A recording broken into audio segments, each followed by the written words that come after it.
അസ്സലാമു അലൈക്കും വറഹ്മത്തുള്ളാഹി തആല വബറകാതുഹു. ഇന്ന് നമ്മൾ ചർച്ച ചെയ്യാൻ പോകുന്നത് 6ാം ക്ലാസ്സിന്റെ ദുറൂസുൽ ഇഹ്സാൻ എന്ന വിഷയത്തിൽ മുൻ വർഷങ്ങളിലെ വാർഷിക പരീക്ഷയ്ക്ക് വന്ന ചോദ്യപേപ്പറാണ്. ഒന്നാമത്തെ പ്രവർത്തനം നോക്കാം. യോജിച്ചവ ചേർക്കാം. അപ്പോൾ താഴെ 8ഓളം ചോദ്യങ്ങൾ തന്നെയാണ് നൽകിയിട്ടുള്ളത്. അപ്പോൾ ഓരോന്നിനോടും യോജിച്ചത് ആ ബ്രാക്കറ്റിൽ നിന്നും എടുത്തെഴുതാനാണ്. അപ്പോൾ ഒന്നാമത്തെ ചോദ്യം നോക്കാം. നമ്മുടെ പരലോക ജീവിതത്തെ ക്ലേശകരമാക്കും. എന്താണ്? ആദ്യം നമുക്ക് ആ ബ്രാക്കറ്റ് ഒന്ന് വായിച്ചു നോക്കാം. ലഹ്വ്, നന്മ ചെയ്യുക, തൗഹീദ്, സമയം കൊല്ലൽ, മാതാപിതാക്കളുടെ വെറുപ്പ്, മുസീഉൻ നഹാരി, ലി അസ്ഹാബിഹി, ഹുബ്ബൻ ലില്ലാഹി. അപ്പോൾ ഒന്നാമത്തേതിനോട് ചോദിച്ചത് ഏതാണ്? നമ്മുടെ പരലോക ജീവിതത്തെ ക്ലേശകരമാക്കും. എന്താണ്? മാതാപിതാക്കളുടെ വെറുപ്പ്. അപ്പോൾ അവിടെ മാതാപിതാക്കളുടെ വെറുപ്പ് എന്ന് എഴുതി കൊടുക്കുക. രണ്ടാമത്തത്, അനാവശ്യ കാര്യങ്ങൾക്ക് അറബിയിൽ പറയുക. അനാവശ്യ കാര്യങ്ങൾക്ക് അറബിയിൽ എന്താണ് പറയുക? ലഹ്വ്. മൂന്നാമത്തത്, മുഅ്മിനീങ്ങൾക്ക് ഒട്ടും പാടില്ലാത്തതാണ് സമയം കൊല്ലൽ. നാലാമത്തത്, ഇഹ്സാനിന്റെ മറ്റൊരു അർത്ഥം നന്മ ചെയ്യുക. അഞ്ചാമത്തത്, അള്ളാഹുവിനെ മാത്രം ആരാധ്യനായി വിശ്വസിക്കലാണ് തൗഹീദ്. ആറാമത്തെ ചോദ്യം, വല്ലദീന ആമനു അഷദ്ദു ഹുബ്ബൻ ലില്ലാഹി. അപ്പോൾ അവിടെ ഹുബ്ബൻ ലില്ലാഹി എന്ന് എഴുതി കൊടുക്കുക. ഏഴാമത്തത്, ഇന്നല്ലാഹ യബ്സുതു യദഹു ബില്ലൈലി ലിയതൂബ മുസീഉൻ നഹാരി. അപ്പോൾ അവിടെ മുസീഉൻ നഹാരി എന്നുള്ളതാണ് ബ്രാക്കറ്റിൽ നിന്നും എടുത്തെഴുതാനുള്ളത്. എട്ടാമത്തത്, ഇഖ്റഉൽ ഖുർആന ഫ ഇന്നഹു യഅതി യൗമൽ ഖിയാമത്തി ഷഫീഅൻ ലി അസ്ഹാബിഹി. അപ്പോൾ അവിടെ ലി അസ്ഹാബിഹി എന്നുള്ളതാണ് എഴുതാനുള്ളത്. രണ്ടാമത്തെ പ്രവർത്തനം നോക്കാം. 2 വീതം എഴുതാം എന്നുള്ളതാണ്. അപ്പം അതിൽ ഒന്നാമത്തെ ചോദ്യം, തിരുനബി സല്ലല്ലാഹു അലൈഹി വസല്ലമയുടെ പ്രീതി നേടിയെടുക്കുന്ന കാര്യങ്ങൾ. അപ്പോൾ അവിടെ 2 എഴുതാനാണ് പറയുന്നത്. ഒന്നേതാണ്? നബി സല്ലല്ലാഹു അലൈഹി വസല്ലമ തങ്ങളുടെ സുന്നത്തുകൾ പകർത്തുക, അവിടുത്തെ മദ്ഹുകൾ പറയുക, സ്വലാത്തുകൾ വർദ്ധിപ്പിക്കുക. ഇതൊക്കെയാണ് തിരുനബി സല്ലല്ലാഹു അലൈഹി വസല്ലമയുടെ പ്രീതി നേടിയെടുക്കുന്ന കാര്യങ്ങൾ. ഇപ്പൊ 2 അവിടെ എഴുതി കൊടുക്കുക. രണ്ടാമത്തെ ചോദ്യം, നാം കൂട്ടുകൂടുവാൻ പാടില്ലാത്തവർ. അപ്പൊ നാം കൂട്ടുകൂടാൻ പാടില്ലാത്തവർ ആരൊക്കെയാണ്? ദുസ്വഭാവികൾ, ചീത്ത കാര്യങ്ങൾ ചെയ്യുകയും പറയുകയും ചെയ്യുന്നവർ, പിഴച്ച ആശയമുള്ളവർ, തെറ്റായ കാര്യങ്ങൾക്ക് കൂട്ടു നിൽക്കുന്നവർ. ഇനി മൂന്നാമത്തെ ചോദ്യമാണ്, ചിന്താശേഷി കുറയുന്ന കാര്യങ്ങൾ. Cinema, serial, comedy show, reality show തുടങ്ങിയവ കാണുന്നവരുടെ.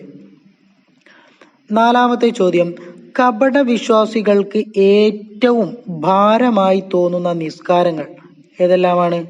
സുബ്ഹി, ഇശാ. അപ്പൊ സുബ്ഹി, ഇശാ ഈ 2 നിസ്കാരങ്ങളാണ് കപട വിശ്വാസികൾക്ക് ഏറ്റവും വലിയ ഭാരമായി തോന്നുന്ന നിസ്കാരങ്ങൾ. ഇനി മൂന്നാമത്തെ പ്രവർത്തനം ഉത്തരം എഴുതാം എന്നുള്ളതാണ്. ഒന്നാമത്തെ ചോദ്യം, 2 അനുഗ്രഹങ്ങളിൽ മിക്ക ആളുകളും വഞ്ചിതരാണ്. അവ ഏവ? ഇപ്പൊ 2 അനുഗ്രഹങ്ങളിൽ മിക്ക ആളുകളും വഞ്ചിതരാണ്. അവ ഏവ എന്നാണ് ചോദിച്ചത്. ഒന്നാമത്തെ എന്താണ്? ആരോഗ്യവും.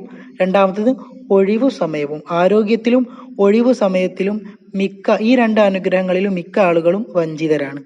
രണ്ടാമത്തത്, മുടിയുടെ വിഷയത്തിൽ നബി സല്ലല്ലാഹു അലൈഹി വസല്ലമ വിരോധിച്ചു എന്ത്?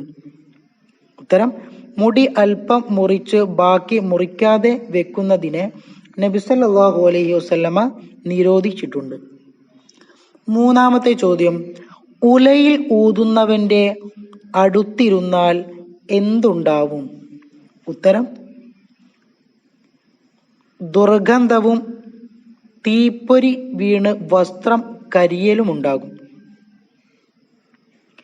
ഇനി നാലാമത്തത്, വിനയവും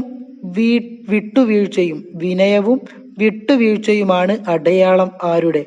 സത്യവിശ്വാസിയുടെ. അപ്പൊ സത്യവിശ്വാസിയുടെ അടയാളമാണ് വിനയവും വിട്ടുവീഴ്ചയും. ഇനി അഞ്ചാമത്തെ ചോദ്യം, അഹ്ലു ബൈത്ത് ആരാണ് അഹ്ലു ബൈത്ത്? ഉത്തരം, നബി സല്ലല്ലാഹു അലൈഹി വസല്ലമ തങ്ങളുടെ ഭാര്യമാർ, സന്താനങ്ങൾ, അവിടുത്തെ മുഅ്മിനുകളായ അടുത്ത കുടുംബങ്ങൾ എന്നിവരാണ്. നബി സല്ലല്ലാഹു അലൈഹി വസല്ലമ തങ്ങളുടെ ഭാര്യമാർ, സന്താനങ്ങൾ, അവിടുത്തെ മുഅ്മിനുകളായ അടുത്ത കുടുംബങ്ങൾ, ഇവരൊക്കെയാണ് അഹ്ലു ബൈത്ത് എന്ന് അറിയപ്പെടുന്നത്. ഇനി ആറാമത്തത്, അഹ്ലു ബൈത്തിനോട് വെറുപ്പ് കാണിക്കുകയും അസൂയ വെക്കുകയും ചെയ്യുന്നവരെ എന്ത് ചെയ്യപ്പെടും? ഉത്തരം, അഹ്ലു ബൈത്തിനോട് വെറുപ്പ് കാണിക്കുകയും അസൂയ വെക്കുകയും ചെയ്യുന്നവരെ നരകത്തിൽ നിന്നുള്ള ചാട്ടവാറുകൾ കൊണ്ട് ഹൗദുൽ കൗസറിന്റെ അരികത്ത് നിന്ന് ആട്ടി ഓടിക്കപ്പെടും. അപ്പൊ എവിടെ നിന്നെല്ലാണ്? അഹ്ലുൽ ബൈത്തിനോട് വെറുപ്പ് കാണിക്കുകയും അസൂയ വെക്കുകയും ചെയ്യുന്നവരെ നരകത്തിൽ നിന്നുള്ള ചാട്ടവാറുകൾ കൊണ്ട് ഹൗദുൽ കൗസറിന്റെ അരികത്ത് നിന്ന് ആട്ടി ഓടിക്കപ്പെടും. ഇനി ക്രമത്തിലാക്കാം എന്നുള്ളതാണ് നാലാമത്തെ പ്രവർത്തനമായിട്ട് വരുന്നത്. അപ്പൊ 2 ചോദ്യങ്ങളാണ് അവിടെ നൽകിയിട്ടുള്ളത്. ഒന്നാമത്തെ നോക്കാം. ഫൽ യൻദുർ അൽ മർഉ അഹദുക്കും അലാ ദീനി ഖലീലിഹി മൻ യുഖാലിഖി. അപ്പൊ അത് ക്രമത്തിലാക്കി എഴുതുമ്പോൾ എങ്ങനെ വരും? അൽ മർഉ അലാ ദീനി ഖലീലിഹി ഫൽ യൻദുർ അഹദുക്കും മൻ യുഖാലിലു എന്ന് വരും. രണ്ടാമത്തത്, യുഹിബ്ബു ഇന്നല്ലാഹ ജമീലുൻ അൽ ജമാല. ഉത്തരം, അതിന്റെ ക്രമത്തിലാക്കി എഴുതുമ്പോൾ ഇന്നല്ലാഹ ജമീലുൻ യുഹിബ്ബു ജമാല എന്ന് വരും. ഇനി അഞ്ചാമത്തെ പ്രവർത്തനം, എന്ത് ചൊല്ലണം എന്നുള്ളതാണ്. ഒന്നാമത്തത്, സദസ്സിൽ നിന്ന് പിരിയുമ്പോൾ എന്താണ് ചൊല്ലേണ്ടത്? സുബ്ഹാനക അല്ലാഹുമ്മ വബിഹംദിക അഷ്ഹദു അല്ലാ ഇലാഹ ഇല്ലാ അൻത അസ്തഗ്ഫിറുക വ അതൂബു ഇലൈക. രണ്ടാമത്തത്, പുതിയ വസ്ത്രം ധരിക്കുമ്പോൾ എന്താണ് ചൊല്ലേണ്ടത്? അൽഹംദുലില്ലാഹില്ലദീ കസാനി ഹാദാ വറസഖനീഹി മിൻ ഗൈരി ഹൗലിൻ മിന്നി വലാ ഖുവ്വ. ഇനി ഏറ്റവും അവസാനത്തത്, ആറാമത്തെ പ്രവർത്തനം പൂരിപ്പിക്കാം എന്നുള്ളതാണ്. വമൻ യൽഫ വമൻ നൽഫ. ഒന്നുകൂടെ നോക്കാം. വമൻ നവഫ സൗബഹു സാല ഹമ്മുഹു വമൻ ത്വാബ റീഹുഹു സാദ അഖ്ലുഹു. അപ്പൊ അവിടെ സൗബുഹു സാല എന്നുള്ളതും റീഹു എന്നുള്ളതുമാണ് അവിടെ എഴുതി കൊടുക്കാനുള്ളത്. ദുആ വസിയത്തോടെ നിർത്തുന്നു. വആഖിറു ദഅവാന അനിൽ ഹംദുലില്ലാഹി റബ്ബിൽ ആലമീൻ. അസ്സലാമു അലൈക്കും വറഹ്മത്തുള്ളാഹി തആല വബറകാതുഹു.